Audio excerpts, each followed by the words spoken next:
ಹಿರಿಯ ನಟ ಬ್ಯಾಂಕ್ ಜನಾರ್ದನ್ ಅವರನ್ನು ನಾವು ಕಳ್ಕೊಂಡಿದ್ದೀವಿ. ಸೊ ಅವರಿಗೆ ಸಂಬಂಧಪಟ್ಟಂತೆ ಅವರ ಒಡನಾಟ ಮತ್ತು ಜನಪ್ರಿಯತೆ ಹೇಗೆ ದಕ್ತು ಅವರಿಗೆ ಅದೆಲ್ಲದರ ಬಗ್ಗೆ ನಾವು ಮಾಹಿತಿ ಕೊಡ್ತಾ ಇದ್ವಿ. ಯಾವುದೇ ಪಾತ್ರಗಳಾಗಲಿ ಅದಕ್ಕೆ ಜೀವ ತುಂಬುವಂತಹ ಜಾತಿ ಬ್ಯಾಂಕ್ ಜನಾರ್ದನ್ ಅವರಿಗೆ ಕರಗತವಾಗಿತ್ತು.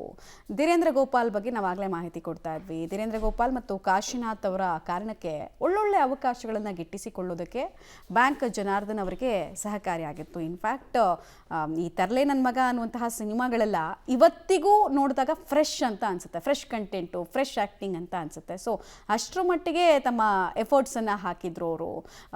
ಬ್ಯಾಂಕ್ ಜನಾರ್ದನ್ ಮತ್ತು ಜಗ್ಗೇಶ್ ಅವರ ಕಾಂಬಿನೇಷನ್ ಇದೆಯಲ್ಲ, ಅದು super hit combination. Bank Janardhan ಮತ್ತು ಟೆನ್ನಿಸ್ ಕೃಷ್ಣ ಅವರ ಕಾಂಬಿನೇಷನು ನಿಜವಾಗ್ಲೂ ಸೂಪರ್ ಹಿಟ್ ಕಾಂಬಿನೇಷನ್ ಇದು. ಆಮೇಲೆ ಅವರ ಆರ್ಥಿಕ ಸ್ಥಿತಿಗತಿ ಬಗ್ಗೆ ಅನೇಕ ಪ್ರಶ್ನೆಗಳಿದ್ವು.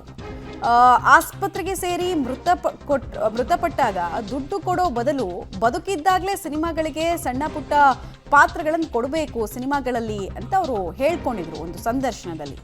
ನಮ್ಮ ಜೀವನವೂ ನಡೆಯುತ್ತೆ ಅಂತ ಬ್ಯಾಂಕ್ ಜನಾರ್ದನ್ ಅವರು ತಮ್ಮ ಅಸಹಾಯಕತೆಯನ್ನು ಬೇಸರವನ್ನು ವ್ಯಕ್ತಪಡಿಸಿದ್ರು.